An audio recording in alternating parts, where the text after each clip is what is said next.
2024년 8월 28일 국회. 간호법안 대안을 의결하도록 하겠습니다. 투표해 주시기 바랍니다. 재석 290인 중 찬성 283인, 반대 2인, 기권 5인으로서 간호법안 대안은 가결되었음을 선포합니다. 첫 발의 19년 만에 간호법이 극적으로 가결되었습니다. 국회의장님이 이 방망이를 치시는 순간 진짜 이게 된 거야? 아니면 그 다음에 또 어떤 문제가 생기는 거 아닐까? 그런데 간호법 제정으로 인해서 이제 정말 작은 발걸음 하나 내딛기 시작했는데 환자를 최일선에서 자주 만나는 그 의료인으로서 자부심을 갖고 또 책임감, 또 여러 가지 전문적인 서비스 이런 것들을 좀 제공을 해주셨으면 합니다.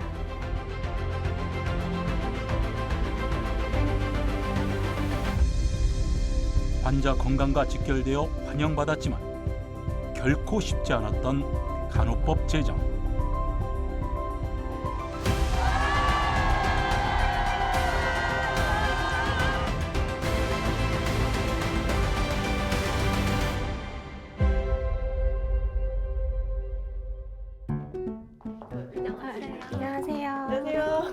대한민국에서 간호란 과연 무엇일까요? 간호사, 그리고 간호사를 지망하는 학생들은 어떻게 생각할까요? 간호학과 오게 된 이유는 좀 더 직접적으로 사람한테 도움되는 일을 하고 싶어서 지원을 하게 됐습니다. 그 인간에게 제일 중요한 가치가 건강이라고 생각하는데 그 건강을 가장 가까이서 케어할 수 있는 그런 직업이 간호사라고 생각해서 한 할머님이 폐렴으로 이제 돌아가시는 사건을 목격하고 이제 간호가 필요하겠다라는 생각을 해서 간호사가 돼야겠다.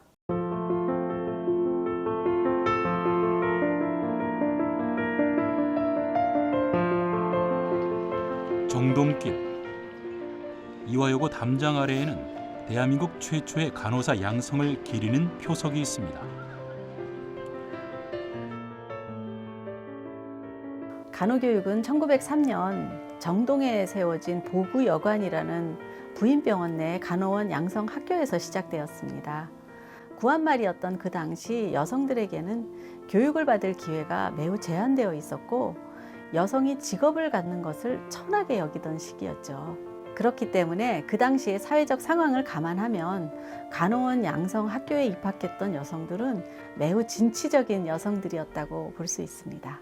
한국 간호는 우리나라의 국가적인 어려움이 있을 때마다 국민과 함께하며 지난 100년간 꾸준히 발전해 왔습니다.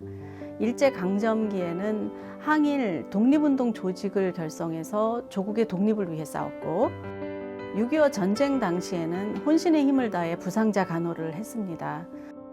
또 나라가 경제적으로 어려웠던 1960년대에서 70년대에는 해외 취업을 통해 우리나라 경제 성장에 기여하기도 했죠. 최근에 이제 코로나로 나라가 위기에 처했을 때 방역과 이제 진료의 최일선에서 국민의 생명을 지키기 위해 최선을 다했습니다. 전 세계가 코로나로 일시 정지되었던 당시 간호사들만큼은 일보 전진이었습니다. 영광의 상처만큼 영웅으로 불렸던 그 시간. 하지만 그들에게도 힘겨운 시간이긴 마찬가지였습니다. 영웅이라고 말해주면 너무 고맙지만 사실 현실적으로는 너무 힘들었었던 것 같아요. 코로나 환자를 보려면은 레벨 D 방호복을 입고 격리방을 들어가는데 그때 뭐 가운을 입고 장갑을 끼고 고글 마스크 하고 그 환자에게 가기 위해서 제가 가우닝을 하고 그 환자 방에 들어가서 간호처치를 하고 또 가우닝을 벗고 나와서 다른 환자에게 가는데 그거를 6시간 동안 화장실도 못 가고 밥도 못 먹고 뭐 물도 못 먹고 하고 있으니까. 하지만 그들에게는 코로나 환자 간호의 힘겨움보다 더 큰 외로움이 있었습니다. 영웅이란 칭송 뒤에 가려진 열악한 업무 환경, 그리고 무관심이었습니다.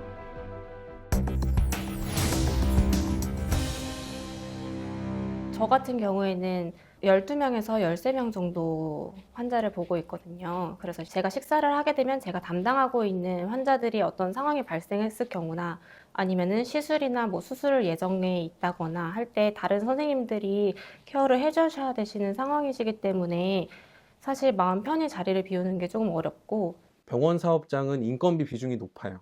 사람의 노동이 많이 필요한 부분이라서 인건비가 45%, 50%가 되거든요. 그러다 보니까 병원들은 돈을 많이 벌기 위해서 가장 중요하게 생각하는 게 인건비를 절감하는 거예요. 그래서 애초에 간호사를 많이 고용하지 않습니다. OECD 국가들 중에서도 평균을 훨씬 밑도는 수준의 간호사 인력 문제. 이는 간호의 질에 연결된다고 말합니다. 환자분들은 며칠이고 몇 달이고 이 병원, 이 자리, 이 침대에서 계속 누워 계시는 분들인데 사실 말할 사람이 저밖에 없는 상황에서 제가 다른 업무에 너무 바빠가지고 그 환자의 이야기를 들어줄 수 없고 그 환자의 뭐 얼굴을 닦아드릴 수 없고 이런 환경들이 너무 안타까운 상황입니다. 의사소통이 어려우신 분들 같은 경우에는 사실 잠깐의 움직임, 미세한 표정의 변화 이런 것들도 캐치를 할 수가 있어야 하는데 이제 환자 수가 사실 많다 보면 그렇게 세세하게 환자를 확인하지 못하고 캐치하지 못하는 경우가 많이 발생을 합니다. 저희는 한 근무당 3명이서 근무를 해요. 종합병이다 보니까 아무래도 조그만한 병원이니까 의사 1명에 간호사 3명이 이렇게 근무를 하는데 아무래도 응급 상황이 터지고 하면은 CPR 상황이 났다 하면은 한쪽으로 가가지고 저희 3명 그리고 의사까지 해서 4명이 몰두를 하면은 이제 나머지 분들은 좀 방치되는 경향이 없지 않아 있죠. 일본만 해도 환자를 간호사 1인이 보는 환자의 그냥 병동에서는 1대 7입니다. 7명입니다. 미국은 1대 5입니다. 또는 1대 4입니다. 호주 같은 나라는 정확하게 1대 4를 지킵니다. 우리나라는 상급 종합병원은 9명에서 한 10명. 그 다음에 종합병원급은 19명에서 한 20명. 그 다음 병원은요. 30명 이상을 간호사 1인이 담당을 하고 있습니다. 이래서 간호사들이 견딜 수가 없으니까 다 떠날 수밖에 없습니다. 지금 저희가 가장 최근에 조사 결과를 보면 48%에 해당하는 신규 간호사가 1년 이내에 병원을 떠나고 있습니다. 그러니까 사직률이 상당히 높은 셈이죠.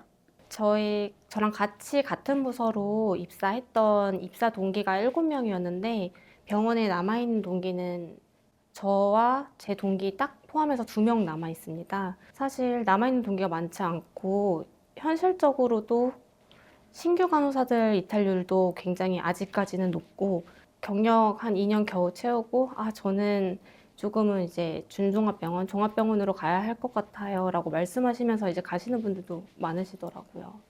모든 간호사가 그렇듯이 뭐 3교대가 제일 힘들 거예요. 아무래도 낮과 밤이 계속 바뀌고 이게 대의 근무 끝나고는 너무 피곤해서 또 집에 가서 누워버리고 그러면 또 늦게 자고 그럼 그 다음 근무가 또 지장이 가고 이브닝 때 끝나고 저녁에 와서 잠 못 자고 나이트면 더 못 자고 이런 경우가 스트레스 받고 호르몬 불균형하고 뭐 이런 문제 때문에 뭐 부정출혈이나 아니면 뭐 생리불순 이런 건 진짜 기본으로 다 달고 살거든요.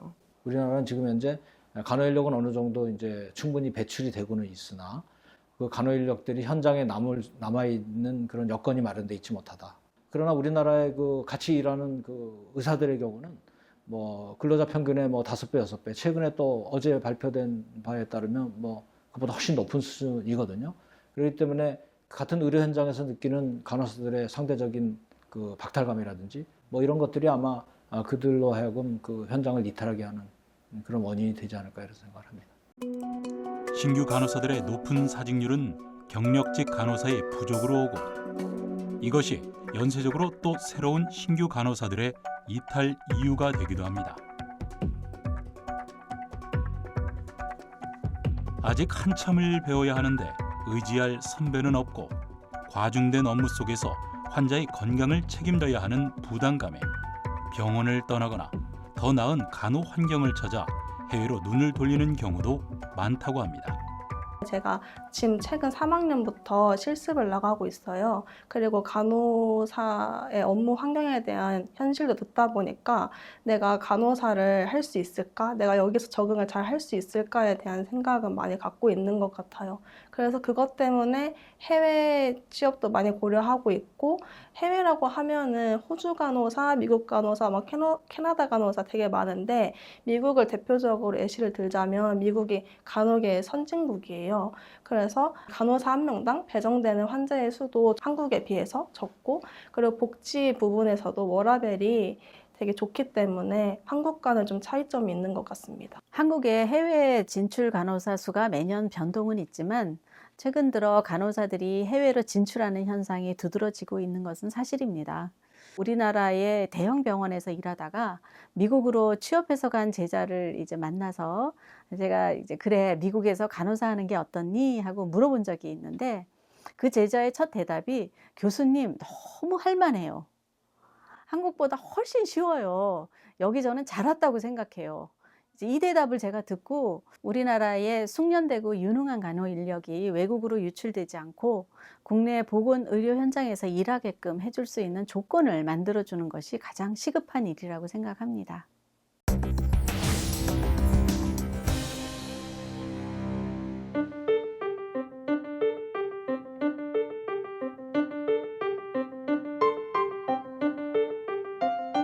의사의 어떤 부족으로 인해서 일정 부분들이 간호의 어떤 그 역할 중에서 진료 지원을 하게 되는 그런 역할들이 점점 더 늘어날 수밖에 없었던 원인이 있고요. 그럼에도 불구하고 진료 지원에 해당하는 많은 업무들이 협업으로서의 간호사들이 그동안에 해왔지만 이것이 법적으로 보호받지 못했다라는 부분들이 있었던 거고요. 비인기 진료과라고 소위 말을 하는데 뭐 흉부외과라든지 비뇨기과라든지 이제 전공의가 많이 들어오지 않는 진료과들이 있었어요. 그래서 그 진료과마다 진료 지원 간호사들이 이제 투입이 돼서 그 진료과의 환자들을 먼저 파악하고 교수님 회진할 때 이제 가이딩을 하면서 환자 파악에 같이 도움을 드리고 교수님 지도 아래 뭐 실수술에 이제 어시스트를 도와드린다거나 이른바 PA 간호사를 둘러싼 논란이 커지고 있습니다. 대형 병원에서 의사 업무를 돕는 역할을 하는 PA 간호사에 대해 의료법 위반 논란이 끊이지 않는 건데 최근 한 대형 병원이 고발을 당하기도 했습니다. 대한소아청소년과 의사회는 이달 초 삼성서울병원을 의료법 위반 혐의로 고발했습니다. 국내에 공식적으로 존재하지 않는 PA 간호사를 모집하는 공고를 냈다는 이유입니다. 간호사가 의사 업무를 하는 건 의료법 위반입니다. 하지만 구인 사이트만 들여다봐도 PA 간호사를 찾는 병원은 한둘이 아닙니다. PA 간호사들 입장에서는 잠재적 전과자가 될 위험이 굉장히 높았던 거예요. 언제 저게 피의자가 돼서 조사받고 법정에 서고 이게 잘못하면 면허 취소도 될 수 있거든요. 무면허 의료행위를 한 거기 때문에. 그러니까 이 불안한 거를 좀 없애달라. 현실화된 거를 양성화시켜달라 하는 것들이 제일 큰 요구였었어요. 불법으로 내몰리는 진료 지원 간호사의 업무. 하지만 사실상 이들의 역할이 없다면 비인기 필수 의료 분야는 유지가 불가능하다고 합니다. 흉부외과에는 전담 간호사라는 인력이 굉장히 일반적입니다. 의정 갈등이 있기 전에 전국의 흉부외과를 갖고 있는 병원 중에 그 1년차부터 4년차까지 단 한 명씩이라도 있는 병원이 딱 5개 있었습니다. 그러면 진료 인력으로서의 전문의 역할을 하는 병원이 전국에 흉부외과는 5개 정도밖에 없었다는 뜻이고요. 그 전까지 대부분의 병원에서 전담 간호사라는 진료 보조 인력이 실질적인 그런 역할을 수행을 했고요. 그 역할이 없다면 유지가 불가능한 그런 상태였습니다. 근데 이런 인프라가 분명히 있어야 됨에도 불구하고 어떤 불법 아니면 명확하게 얘기한다면 제도의 미비하에서 자신의 교육받거나 아니면 보상받거나 그럴 기회를 놓치고 있었죠. 고된 간호 환경과 고질적인 인력 부족 문제. 엄연히 존재하지만 유령 간호사로 불리는 진료 지원 간호사들의 불안한 처우로 간호법 제정에 대한 간호사들의 요구는 높아졌습니다. 작년 창설 100주년을 맞은 대한간호협회를 통해 그간 간호법 제정을 둘러싼 어려움을 두를 수 있었습니다. 간호법이 원래 단독법이 1914년에 있었습니다. 그러니까 그때 일제강점기 시대인데요. 간호부 규칙이라는 간호 단독법이 있었습니다. 원래. 그런데 이제 일제강점기에 태평양 전쟁에 그 전시 때 동원을 빠르게 하기 위해서 간호부 규칙이 의사 규칙, 산파 규칙과 같이 합쳐지면서 우리들이 이제 단독법이 없어졌습니다. 그리고 이제 다시 이제 단독법으로 오는데 그 단독법이 없어졌을 때에 그 법이 조선의료령이라는 명령으로 되어 있는데 그 법이 의료법의 전신입니다. 일본은 1948년부터 간호법을 독립하여 시행하고 있지만 우리는 일제강점기에 만들어진 의료법을 여전히 따르고 있었던 것입니다. 의료법은 의료기관을 규정하는 법들이었기 때문에 이런 이제 어떤 간호사들이 전문화되고 그다음에 우수한 간호사들로서의 육성되고 양성되는 그러한 부분들이 전혀 담겨 있지 않았다는 점이 의료법의 한계였던 거죠. 이 법 자체가 어떤 균형을 갖췄다기보다는 의사 중심으로 모든 법을 해석하게 되면서 치과의사나 한의사, 조산사, 간호사들이 거기에 예속이 돼서 의사가 못하는 부분만 치과의사나 한의사, 간호사가 한다고 해석을 그렇게 해가지고 왔습니다.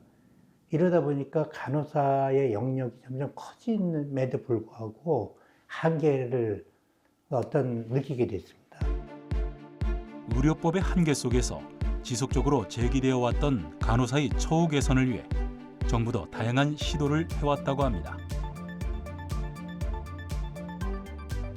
사실 이제 법이 꼭 있어야만 어떤 사업을 할 수 있는 건 아니기 때문에 여러 가지 이제 제도적 지원도 할 수 있다고 생각하는데요. 예를 들어서 교대제 같은 경우에는 실제로 간호사들이 교대 근무하는 비율이 거의 70% 정도 됩니다. 그런데 이 교대 근무라는 것이 내가 예측할 수 있는 방향으로 이루어지는 게 아니에요. 근무 스케줄을 최소한 몇 달 단위로 이렇게 고정을 하고 그 상황에서도 예측 가능하지 않은 어떤 상황들이 발생했을 때 근무할 수 있는 대체 간호사들을 지원을 해서 좀 더 간호사들이 교대 근무는 하더라도 그래도 좀 더 안정적으로 내가 예측 가능하게 할 수 있도록 그 간호사에 대한 그 인력을 추가적으로 지원하는 사업이라고 할 수 있고요. 또 교육전담 간호사 지원 사업 같은 경우에는 신규 간호사들이 처음에 입사를 했을 때 병원에 이제 취직을 하면 사실 간호대학에서 배운 것들을 현장에서 즉각적으로 적용하기가 어렵습니다. 그렇기 때문에 저희가 아예 교육을 그냥 전담적으로 하는 간호사를 채용을 지원하는 사업을 하고 있어요. 사실 이제 진료 지원 간호사라고 하는데요. 저희가 시범 사업 지침에서는 91개의 행위에 대해서 이 행위는 어느 정도의 수준을 갖춘 간호사까지 가능하다라는 그런 식의 기준들을 이제 마련을 했습니다. 사실 시범 사업이라는 것들이 이것들을 토대로 해서 이것이 충분히 제도적으로 합리적으로 가능하다라고 하면 그때 이제 법적 제도화로 반영이 되는 부분이거든요. 간호의 정책이라는 것은 없이 그때그때 상황에 맞게 사업을 했지만 그 사업은 임시적인 거죠. 두 번째, 누구도 책임이 없습니다. 왜냐하면 정확한 예산을 받는 게 쉽지가 않습니다. 그 다음에 법적으로 근거가 없기 때문에 언제든지 그게 한 번 하다가 없어질 수 있고 두 번 하다가 없어질 수 있기 때문에 간호의 정책에 어떠한 그 사업에 그 일관성이 없다고 볼 수 있겠습니다. 하지만 간호사들의 간절한 열망과는 달리 간호법은 국회에 발의된 지 19년이나 흘러서야 국회를 통과했다고 합니다. 간호법은 국회에서 처음으로 시작한 해가 2005년에 처음으로 시작을 했고요. 그런데 그때도 여러 단체들이 그 반대를 해서 결국은 그 임기 만료 폐기가 됐습니다. 그리고 이제 다시 시작을 한 게 이제 2019년에 두 번째 시작을 했죠. 그런데 그때도 임기 만료로 폐기가 됩니다. 그래서 다시 시작을 또 한 게 2021년에 또 하고 그게 이제 21년에 됐던 것들이 잘 될 건 줄 알았는데 그 여러 가지 사정이 양 당의 그 정치적 갈등으로 이제 못 갔죠.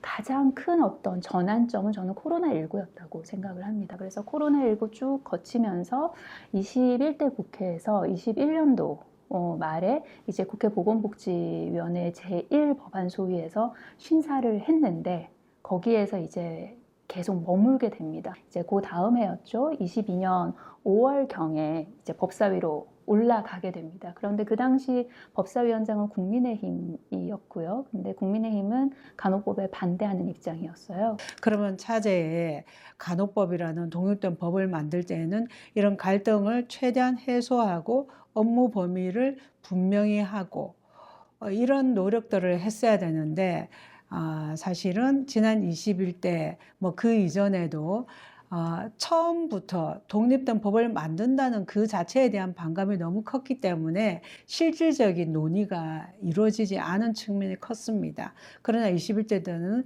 일방적으로 강행 처리했었고 아시다시피 제의 요구를 했었고 그 다음에 이제 의료 공백이 크게 발생을 합니다. 전공의들이 쭉 이탈을 했죠. 그래서 간호사들이 그 공백을 메우기 시작합니다. 그러니 정부 입장에서도 그러하고 그리고 국회도 그러하고 하루빨리 어떤 법적 근거를 마련을 해서 현장을 좀 정리를 해야겠다라는 그런 압박감을 많이 느끼게 됐고요. 그래서 제가 이번 22대 국회 들어와서 제1야당 간사로서 간호법을 대표 발의하게 됐습니다. 22대 들어와서는 우리 국민의힘은 당론으로 그동안의 의료인들, 이해관계인들 의견을 계속 들어온 것을 이 새로운 법에는 반영하고 이 갈등을 최소화하는 것으로 해서 당론으로 추경호 원내대표가 대표 발의하고 의원 모두가 공동 발의자로 참여해서 지난 6월에 발의를 했습니다. 재석 290인 중 찬성 283인, 반대 2인, 기권 5인으로서 간호법안 대안은 가결되었음을 선포합니다. 19년의 지난한 세월을 기다려 눈물의 법 제정을 성공시킨 간호사들. 이제 보편적 국민건강 보장을 위해 간호법 제정을 둘러싼 여러 쟁점들을 풀어내고 간호법이 나아가야 할 길에 대해 이야기해볼 때입니다.